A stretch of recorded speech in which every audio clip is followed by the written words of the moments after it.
It's early. Look We at are that. live. Hello, how are you? Good morning, good afternoon, good evening, wherever you are. I'm gonna wait for a couple of minutes for the audience to build up. Today I'm Yep. joined by Sean. Sean, how are you? Good to see you.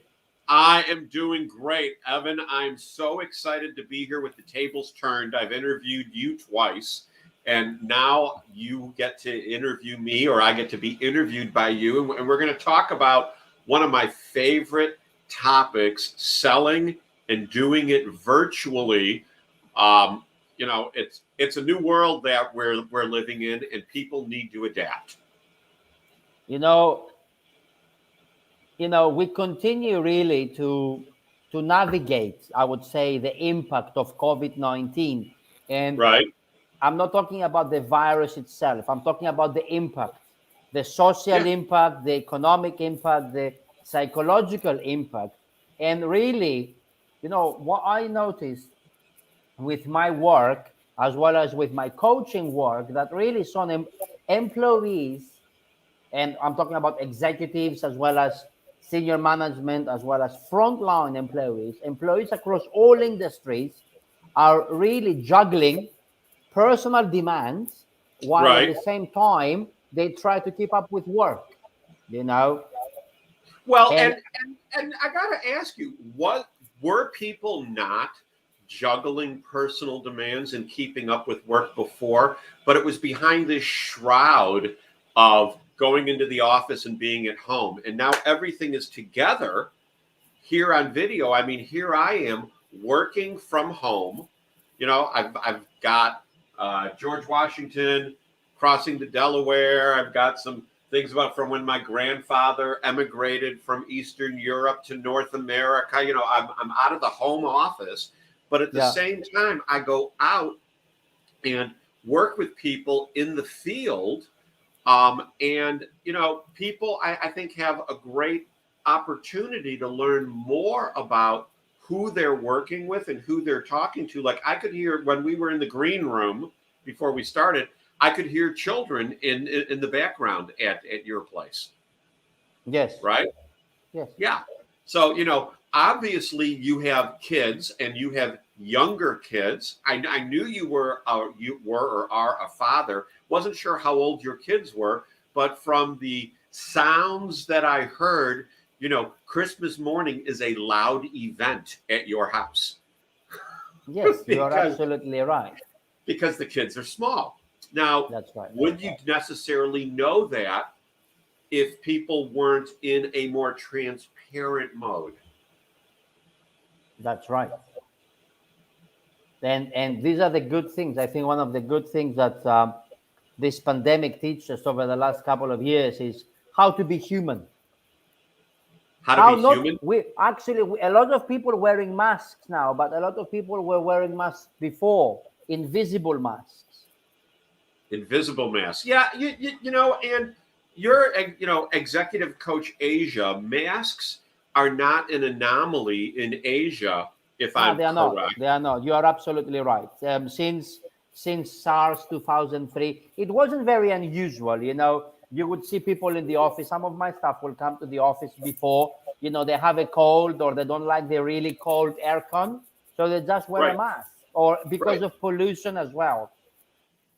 Well, and it's funny. My mother, who lives in Chicago, has told me she will, and she's, obviously, if I've got gray hair in my beard, she's elderly. She's told me that she will probably wear a mask in public for the rest of her life, especially in the summer because it filters out the pollen. And she's found that it makes her more comfortable outside. And whether I agree with that or not isn't the issue.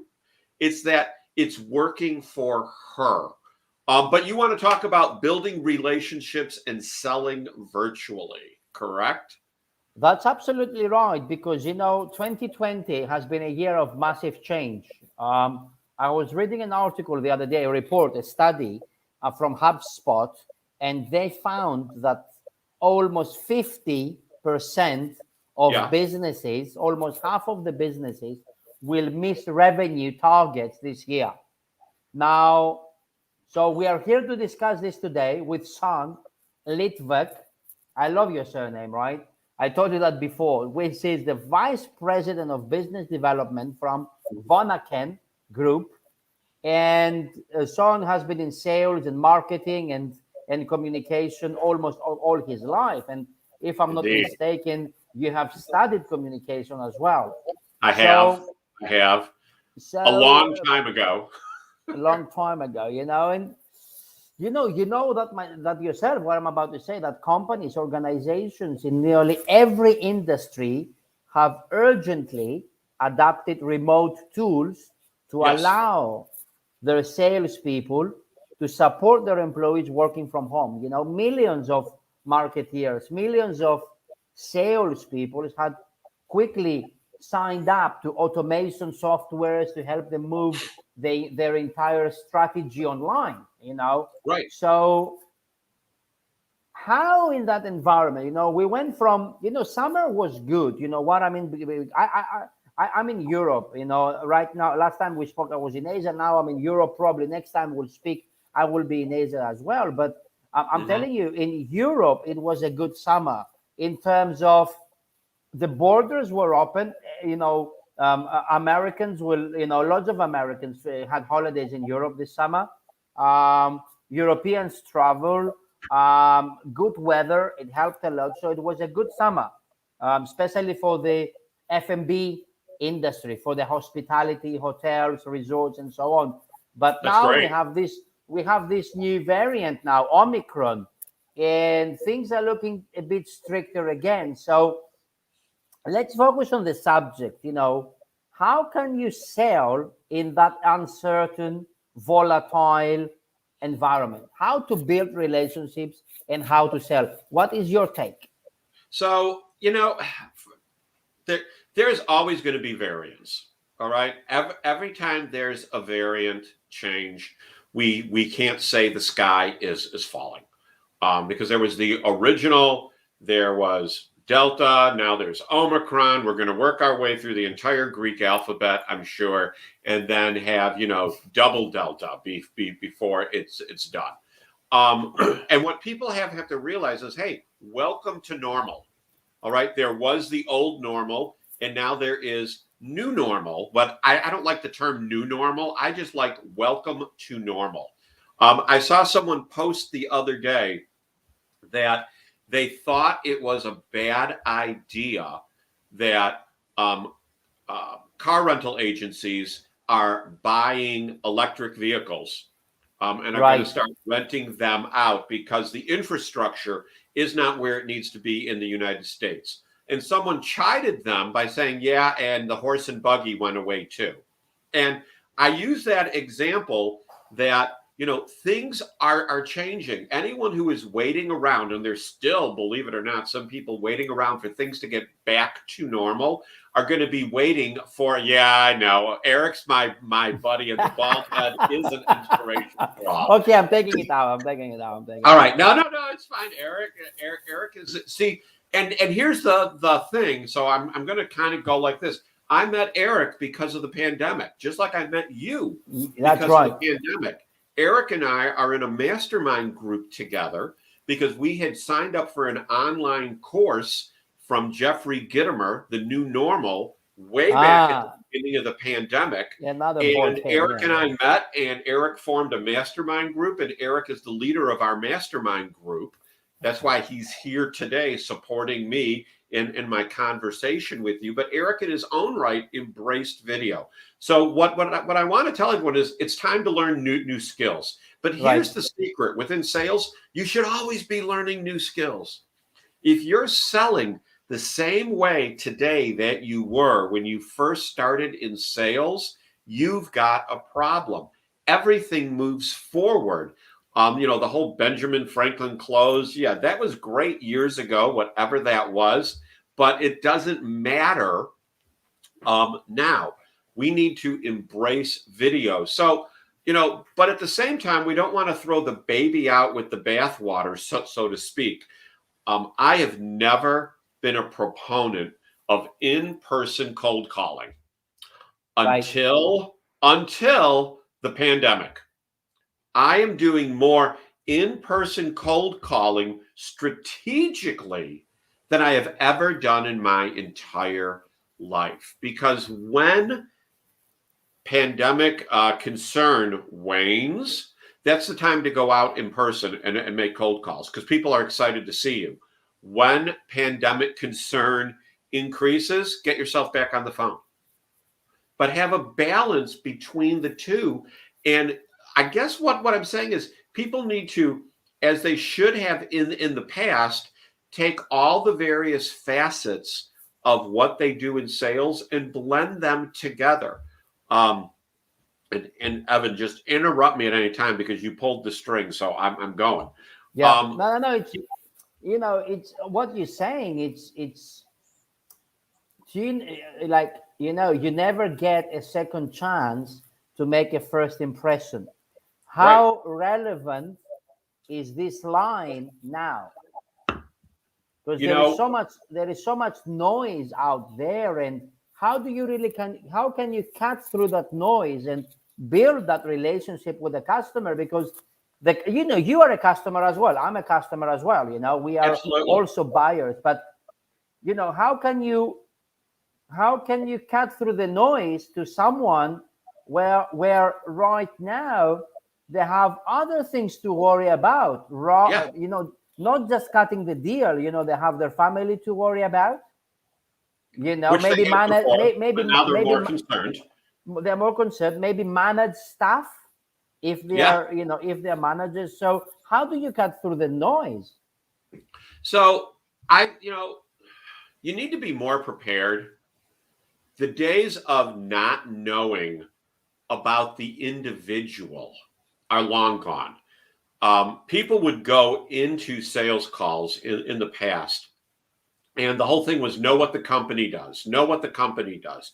Well, that's great. You need to know what the company does, but at the same time, you need to know about the individual and where their interests lie and what they are focused on. And, there's LinkedIn, there's Facebook, there's Twitter, there's YouTube, there's TikTok, there's all sorts of social You media name it, yes. where you can go out and scope out, connect with in advance of actually meeting someone to learn about them so you can have a relevant conversation and learn about them. The days of going into someone's office and seeing a baseball bat hanging on the wall and being able to have a conversation about that, not so much anymore. You need to understand people's motivations professionally. Bryn Tillman, who is a LinkedIn coach, always talks about when people reach out to her, she asks them, what brought you to my profile? What brought you to engage with me? Well, when you reach out to someone on LinkedIn or on the phone or in person, you need to be ready and prepared for why you are doing that, not what you can sell them, but how you can help them. I'll give you an example. My cell phone, the screen cracked, and I ended up getting a replacement cell phone. And someone came to my home yesterday, actually, to set it up. And while he was That's a good service. Okay, that's a great service. I normally have to go to the mall. Exactly. And while he was in my home, he attempted to sell me on buying this like electronics in insurance. And there was something that he said as we were having the conversation. He said, I don't want to sell you something you don't need. He's like, so let's discover if you actually need this. Gosh, so that's a good idea. That's a good qualification. It doesn't want to waste time, doesn't want to annoy you. Exactly. And this is where a lot of salespeople sometimes go wrong. As salespeople, sometimes I'm going to use a bad word, we throw up at the client. Absolutely.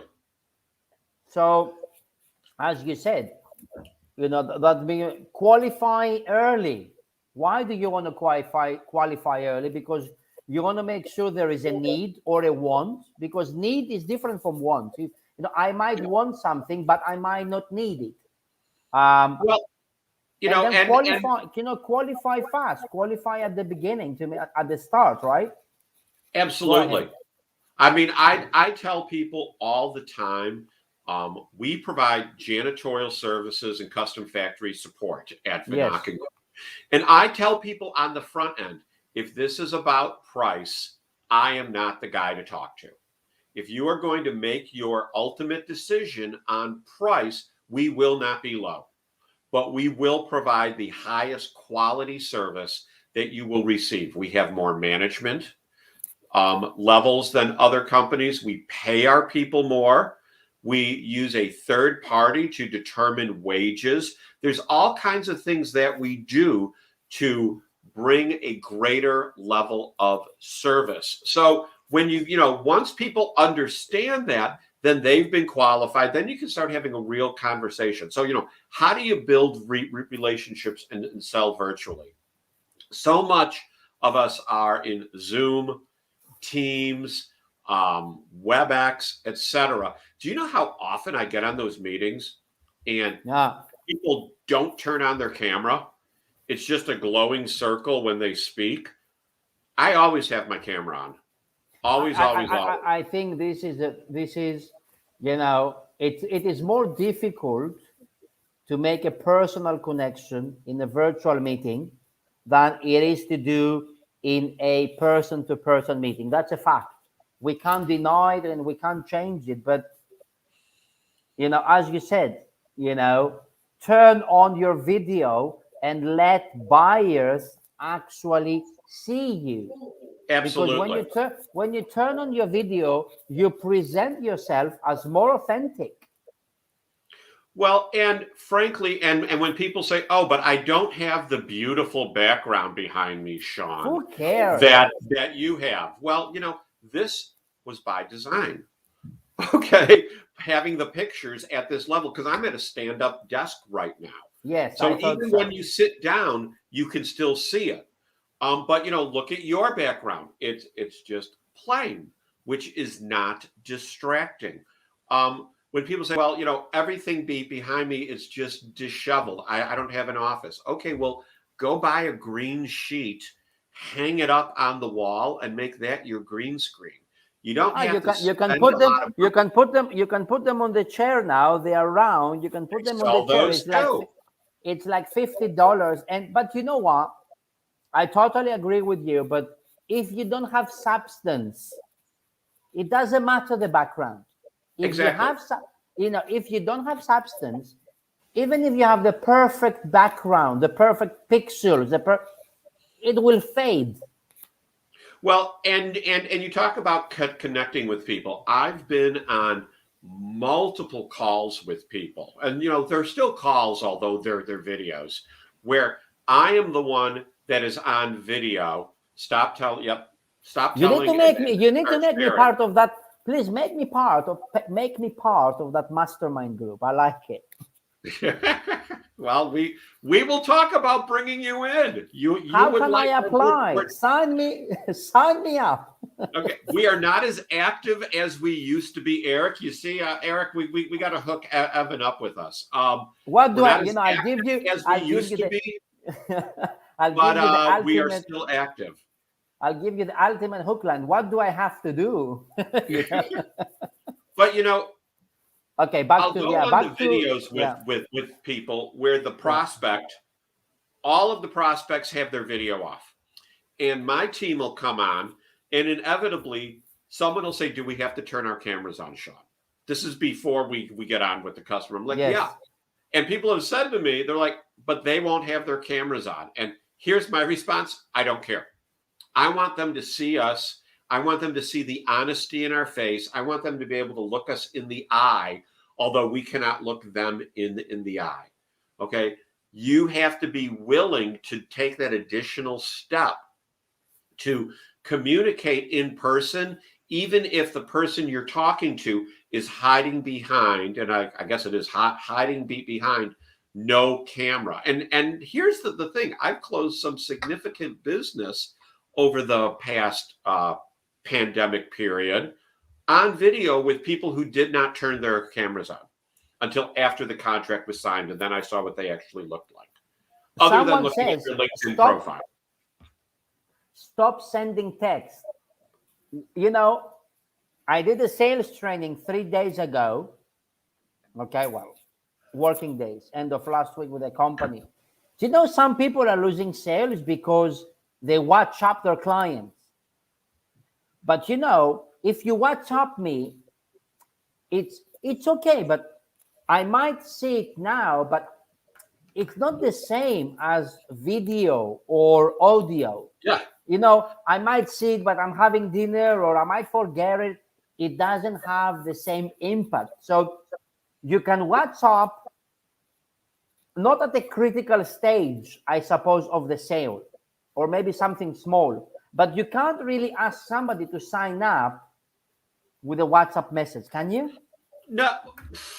Yes and no. I mean, when you look at LinkedIn, what Eric is referring to. Thank you, Eric. Appreciate you being here. What Eric is referring to is LinkedIn messaging. That instead of sending text messages on that, you can send audio messages and you can send video messages. Love your salesmanship. Can I get a recorded version of this video? Yes, Okoi. I like his name, Chibuzor. Okay, we'll send you. Yeah, we'll email you. And going on LinkedIn, and but you can only do it in the app. So you Yes. need to go into the app and send people audio messages and send people video messages. I've gotten involved in some significant RFPs because I was willing to send someone a video. And here's the thing. People are going to say, well, I don't know what to do. Okay, great. Just go do it. I remember in the beginning of the pandemic, there were these 4 women in an association that I was in, and they kept posting videos on LinkedIn. And I was like, I'm scared. I want it to be perfect. Their videos are so good. And, I knew them personally. And when I was talking to them about it, they're like, my video's not so good. Just do it.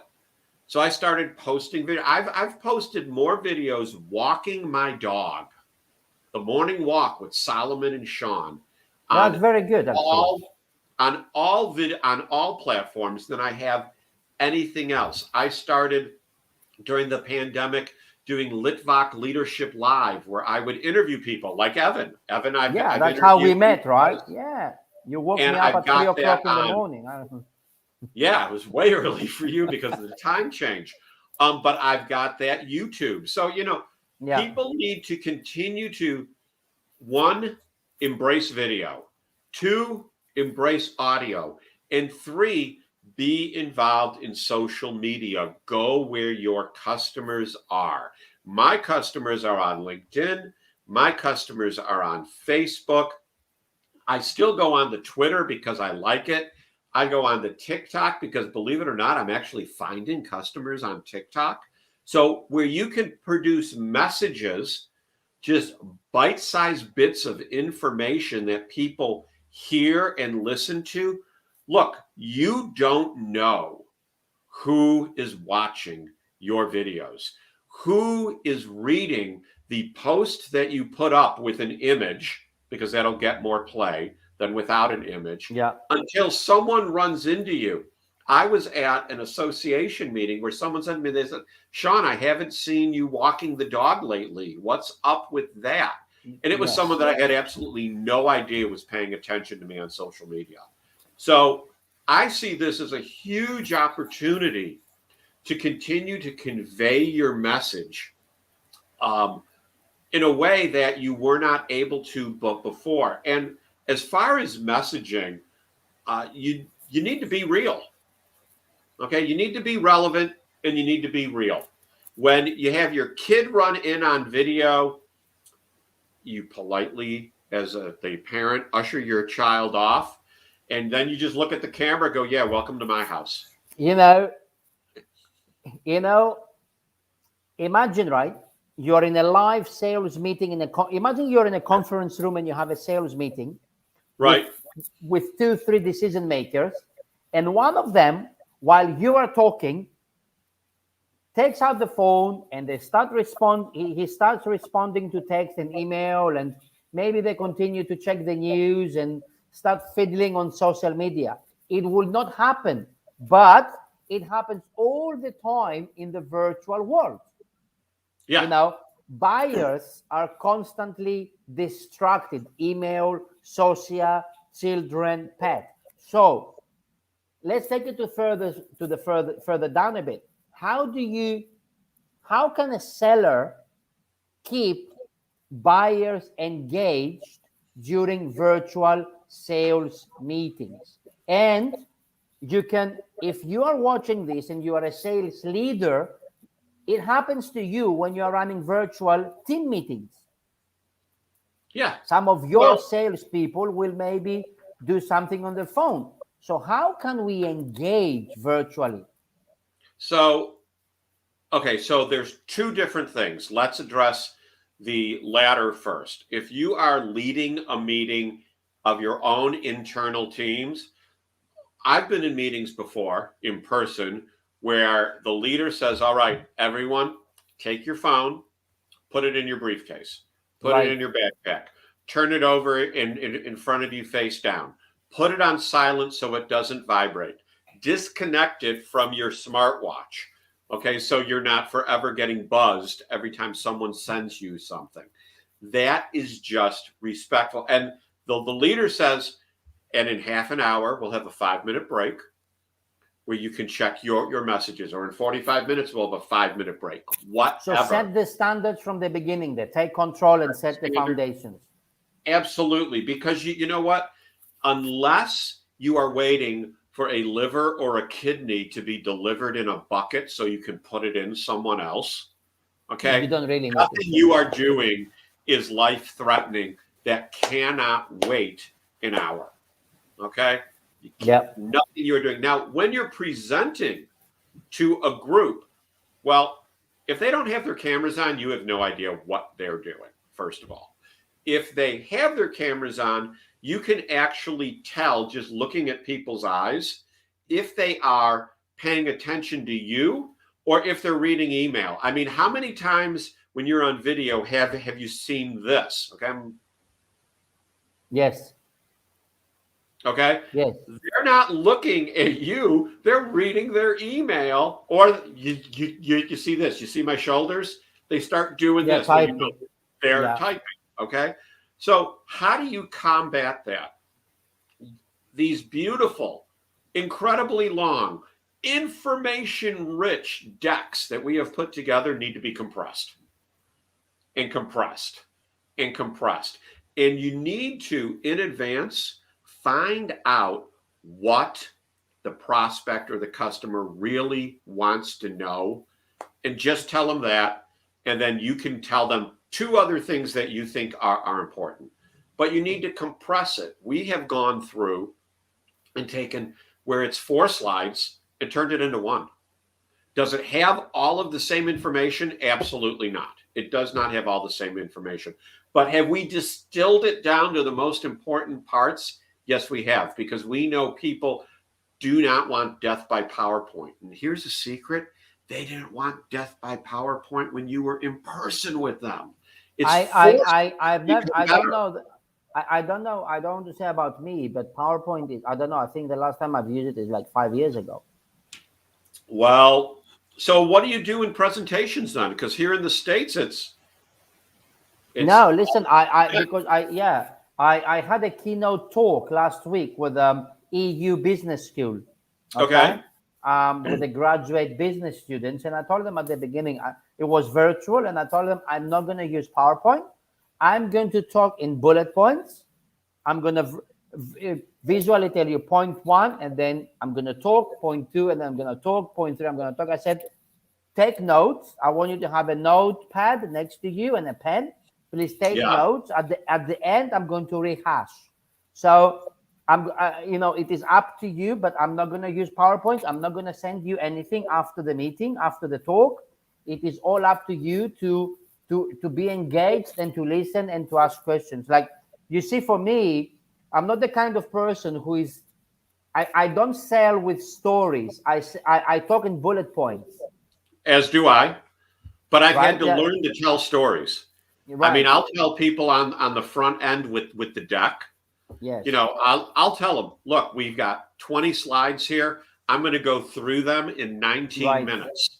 I am right. not going to read this to you. I'm going to PDF it and send it to you afterwards. But I'm going to tell you what is pertinent and tell you the story behind each slide, because it Yeah, wouldn't be here if it wasn't yeah, important.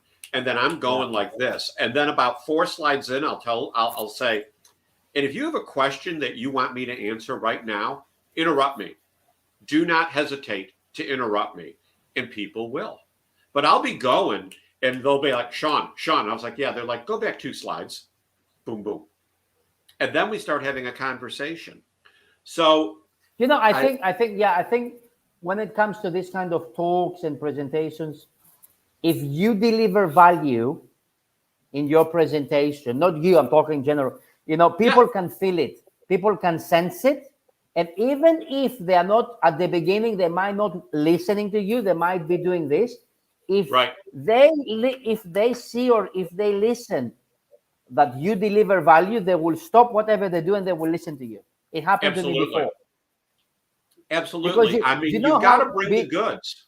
you know how some people are at the beginning, oh, another one to sell his things or another one to talk about his philosophy. But then once they realize that you're actually delivering value, you kind of earned their attention. Well, And and is that any different than pre-pandemic? no, it's Now not, right? it's just raw that the veil has been taken down. Look, you know, uh, the pandemic has forced me to qualify people in a much greater way than I did pre-pandemic. And you know what? That's good for them. That's good for me. I'm not traveling 5, 6 hours, spending the night in a hotel, whatever, to have a meeting with someone to find out that, you know what? I really can't help them. And It they happened don't want before. what I It have to used to, offer. it happened pre-pandemic, right? Yeah. Now you go on video, you end up having a conversation or you send an email, you set a time to get online and have, I tell people all the time, let's just talk for 20 minutes. After 20 minutes, we're going to know if you want what I have, and I'm going to know if I think I can help you. And I've told people before, I'm like, you know what? I know I can help you, but it sounds like you really don't want to take this level, this Yeah. step to improve your level of service. And you know what? That's fine. You may not want to do that. And people truly appreciate that upfront attitude where I've had people say, oh, no, you've misunderstood me. Let's continue talking. A bit So of reverse psychology then. it's not reverse psychology, it's just honesty in my It's part. just honesty, right? I don't want to Well, waste their time. so strive for what I get here is strive for authenticity over perfection.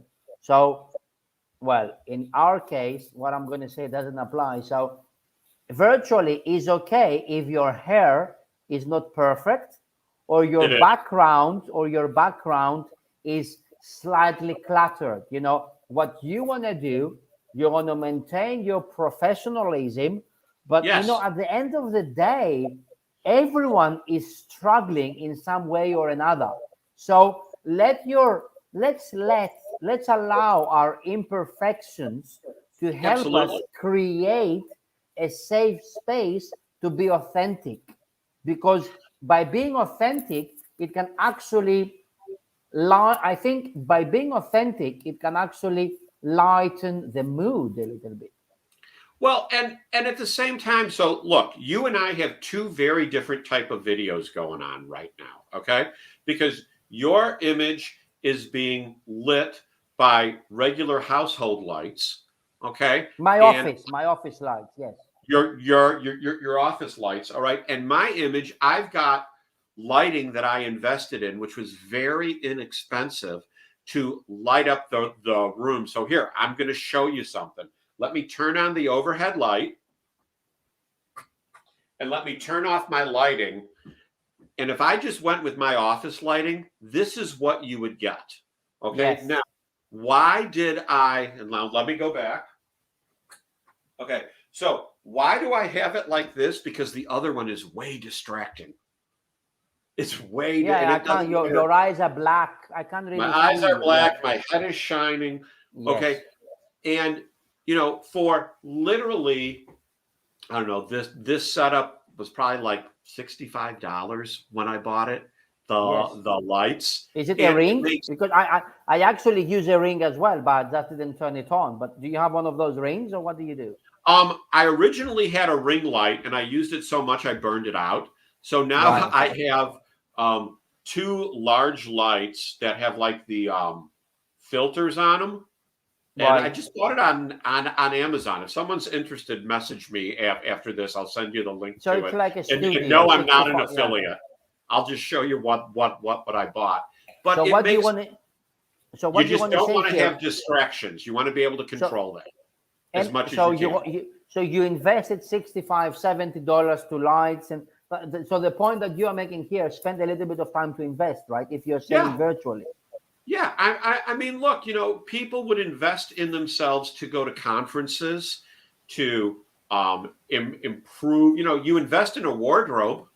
Okay, look at me here today. Look at you today. We're just wearing casual shirts. Okay, if we had done this pre-pandemic, I'd probably be wearing a jacket and a tie. Yes, same here. Okay, Exactly. Absolutely. and now I'm wearing a white undershirt. Okay, it's just a You regular remind me of this shirt. guy. Huh? Who? What was that series? It's not Two and a Half Men. Is it Two and a Half Men? The series is always not the funny guy. I don't know. He's always wearing shirts like this and always a white T-shirt behind.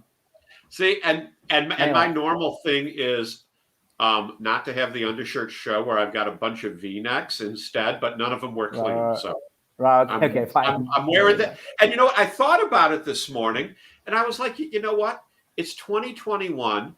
We're in the second year of the pandemic, and that's my point. Be real, be relevant, be normal. It's gonna be So, okay. so what one of the takeaways I get from you today is that the biggest difference between virtual and Hmm. in-person meetings is that salespeople cannot get away with nearly as many bad habits online as they can Yeah. in person, right? Well, they can't get away with as nearly as many bad habits, but they also have the opportunity to have so much more at their disposal. When I'm having conversations with people about our services, and they ask me, they go, "Oh, well, tell me about this. Tell Yes. me about your training program." Well, you know what? I've got a capabilities overview that I already have up on one of the additional monitors in my office that I can share the screen right there and have it there for them to see what our training program is, or our hiring program is, or our diversity program, whatever. And then I can talk about it, and there's a visual aid to assist me. And we're on top of things. Whereas if you're in front of someone at a table, and they say, "Tell me about your diversity program. Tell me about your Mm, sustainability program." And mm. then you start talking, wah, wah, wah, wah, wah, wah, wah, wah, as opposed to having a visual aid where you can then lead them down the path as to not only what you do, but you add to it the story as to why you do it. So I think people are really missing out if they're not utilizing the technology to the highest level, at least in my industry. I think when we are selling online, exactly as you said in your industry, because there's this few differences from industry. I mean, the general things are the same, but could be few industries in differences industry to industry. But at the end of the day, when we are communicating online, we are competing against more distractions and shorter attention spans. This is why I think when it comes to sales, to qualify the client at the beginning is of paramount importance. because you want to spend, the 80-20 rule, I think, comes into place here. You're going to be spending 80% of your time with 20% of your client that will actually make value for you, right? Rather than just delivering online presentations to people that actually have not expressed an interest into your services or into your products. I'll tell you the best solutions that I have provided, the most accepted solutions that I have provided, is when I was able to build a relationship virtually with an individual to the point that after, I think it was our 4th or 5th meeting online, I said to them, Mr. Prospect, Miss Prospect, I'm not going to tell you who it was. I'm like, why don't you ever turn on your camera? And they said, well, I don't think my background is that good. I'm like, I don't care. I'm like, you're able to look me in the eye. Will you do me the favor of turning it on today? And they turned on their camera. And you know what? Because this was a lot of meetings for this process. Every meeting after that, their camera was on. And when they had team members on their side join us, they told their team members to turn on their cameras. Yeah. So you've got to, you're still building relationships with people. And if you can build the relationship to the point where the prospect, the customer, whatever you call them, turns on their camera, you've made a huge leap. Yeah. Yeah. Excellent. So last another couple of minutes to wrap up. Okay. We're talking for 41 minutes. My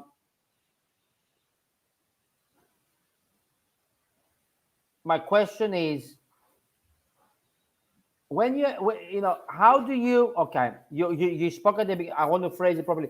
You spoke at the beginning that you have to find out more about the customer, you have Facebook, you have LinkedIn, you have all the social media.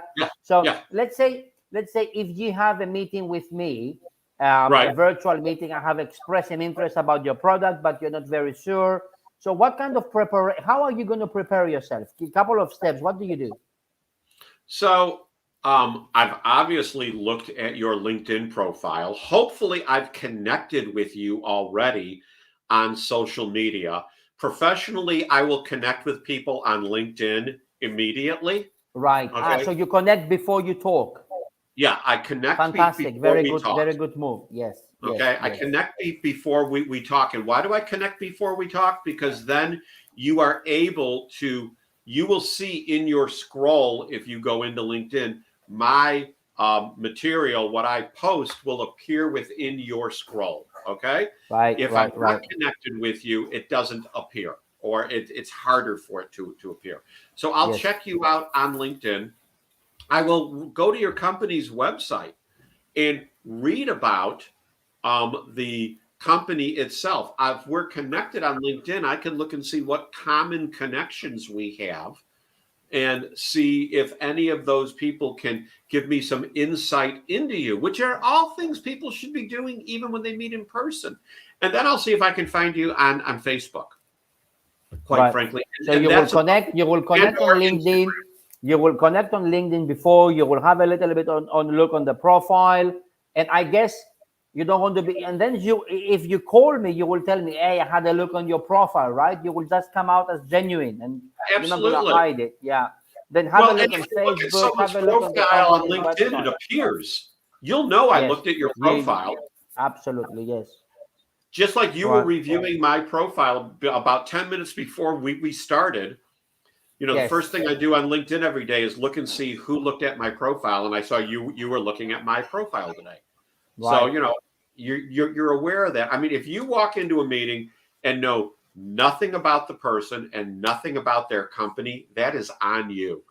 All the information you need is out there. Now, if someone doesn't have a LinkedIn profile or has a profile and has under 500 connections and never posts, well, that tells you almost as much as if they were posting. Exactly. Okay. Because it may not be IT literature or might need be, yes, exactly. Yes. So you've got to do that kind of a prep work. And then frankly, just go in and be yourself.